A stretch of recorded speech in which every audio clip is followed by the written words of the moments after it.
Irimo Media. Mu gihe mu Rwanda duhanganye mu buryo bwacu duhanganye n'icyorezo cya COVID-19, ibindi bihugu nabyo bifite ubundi buryo bwabyo bigiye bihanganye n'icyo cyorezo. Vuba aha muri Indonesia, perezida yatanze itegeko yuko abantu bazajya bafatwa batambaye udupfukamunwa, bamwe bazajya bashyira mu masanduku, rubanda bakabanyuraho bakabareba, abandi batambaye udupfukamunwa bakabakoresha imirimo nko gucukura imva zizashyingurwamo abantu bazicwa na coronavirus.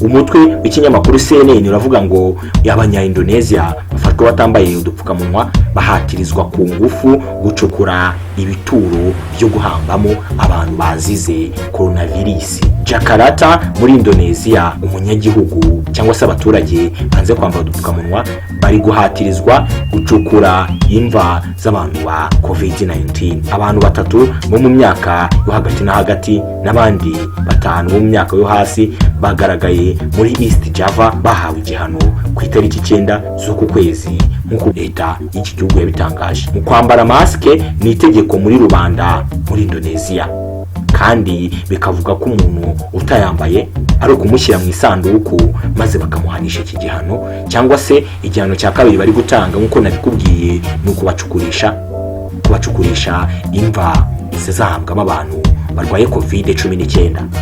Kurikirana ibiganiro byinshi utegurirwa na Irimo Media kuri YouTube channel yacu ya Irimo Media. Byo bikugezaho amazina yanjye yitwa Methode.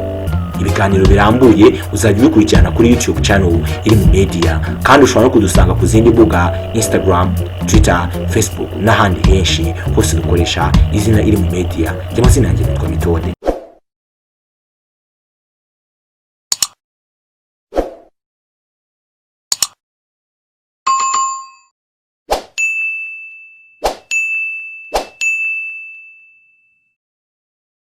Mu byiza nyaburanga biranga inzu nziza haba harimo n'ibirahure. Ikirahure cyiza kigaragaza inzu nziza, ikirahure gikinze neza ku nzu kigaragaza inzu yubatse neza kandi yubatswe n'umuntu w'umuhanga.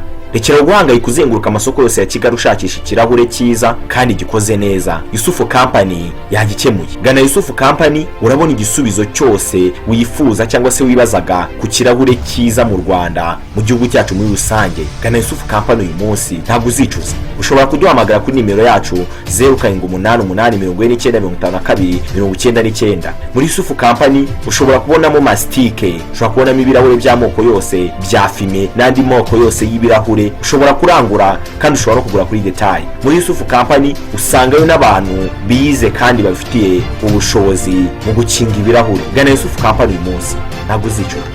Dukorera Nyabugogo aho bita mu Masima hafi ya Koje Bank na Beka. Abenshi muri ino si twemeranya yuko mu myaka izaza amazi n'ibyo kurya bizahinduka ikibazo kuri uyu mubumbe wacu.